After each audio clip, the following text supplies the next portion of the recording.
Hi, St. Mary's friends. It's Amelia here at St. Mary's. I'm so glad you've joined us for Storytime. Today, I want to first tell you the story about Jesus and his disciples on the road to Emmaus. In the Bible, we hear the story that there were some disciples and they were so sad. And they were so sad because they didn't understand that Jesus had risen. They didn't understand that Jesus was with us still after he was crucified. And they were sad and they were walking on their way to the town of Emmaus. And a stranger joined them. And they walked, and the stranger asked them why they were sad, what was going on. And so the disciples shared with them what had happened to Jesus and how they felt so sad and lonely and lost. And the stranger listened to the disciples. And then they sat down to break bread together. And as the stranger broke bread with the disciples, they realized who it was. It was Jesus. He had been walking with them and listening to them and talking to them along the way. And today, the story that we have to share with you is about people not realizing who they're with. The story is it is a tale from Persia. It's called The King and the Three Thieves. And a tale, or it means it's an old story that's been told for many years. And in this story, I think you'll find some similarities to the Emmaus Road story because the king and the thieves don't exactly understand who each other are along the way.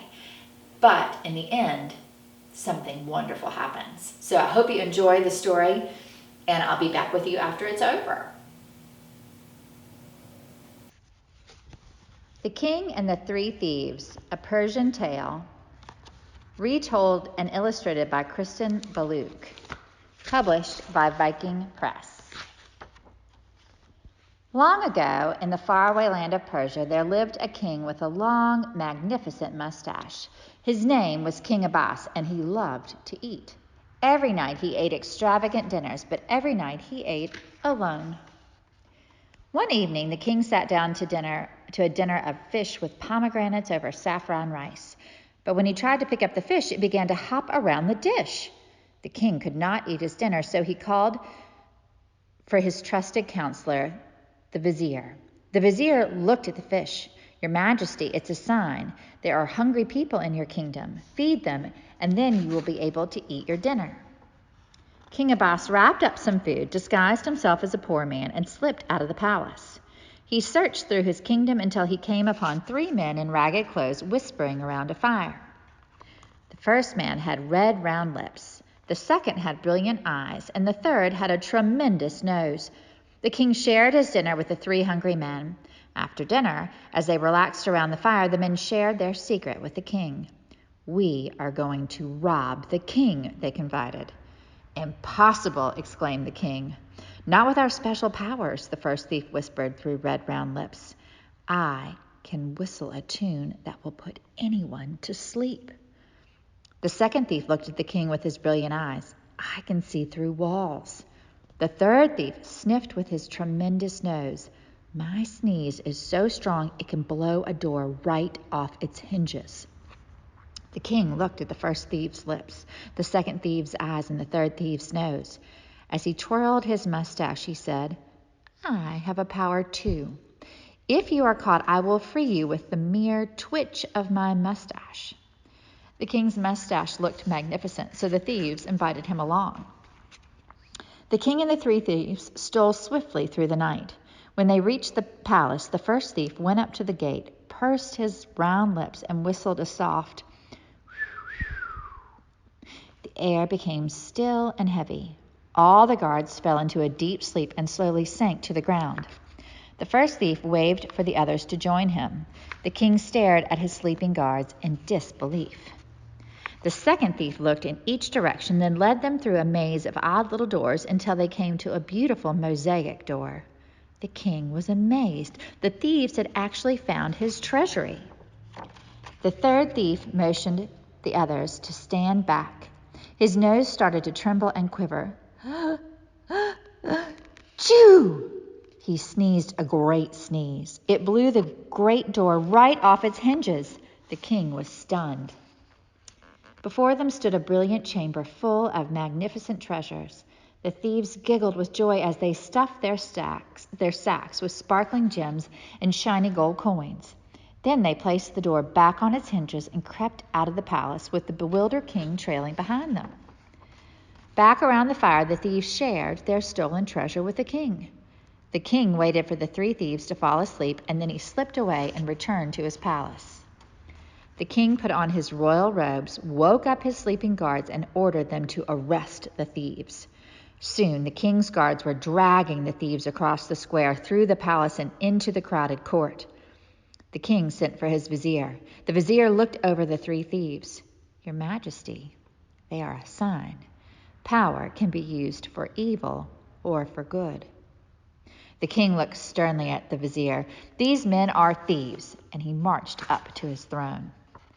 The great Persian king looked down at the frightened thieves. "So you thought you could rob the king," he bellowed.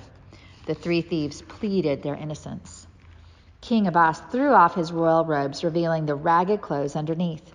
The court gasped. The thieves begged to be forgiven, but the king just beckoned his guards. "Take these three to the dungeon." The guards surrounded the thieves.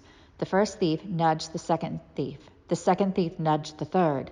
The third thief gathered his wits and called out, "Your Majesty, last night you said if we were caught, a twitch of your mustache would free us. Please twitch your mustache now." The king paused. The guards stopped. The court was silent. The king thought. He looked at the first thief's lips, the second thief's eyes, and the third thief's nose. Then the king thought some more.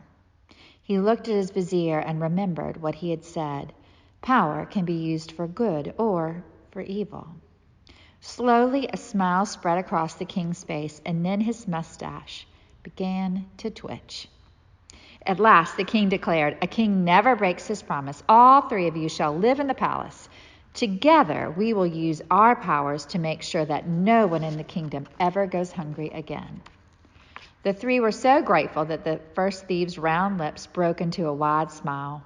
The second thief's eyes beamed with happiness, and the third thief's nose tingled with delight. The court cheered their kind and wise king, and the vizier looked to the king and gave a silent nod. From that day on, the king never ate dinner alone. The king's guards, his trusted vizier, and the three men all ate dinner with the king, and whenever they ate fish with pomegranates over saffron rice, the king would smile. I hope you enjoyed the story, The King and the Three Thieves. It's a mighty long mustache that the king has. Do you remember what he did in the story that set the prisoners, the thieves, free when they had been arrested? The power he said he could have? That he would twitch his mustache to let them loose. I think, to me, the most important part of this story is the idea that you can use your power to do good or to not do good. And I love that in the end, the king and the three thieves came together to use the powers that they had to do good in their land and to make sure that, do you remember what it was that they made sure? That nobody went hungry, in the land. So I hope you enjoyed this story. I hope that this week when you are making choices, that you choose to do things that are good for yourself and for others around you, and that you remember that you have the ability to do that for yourself and for the others around you.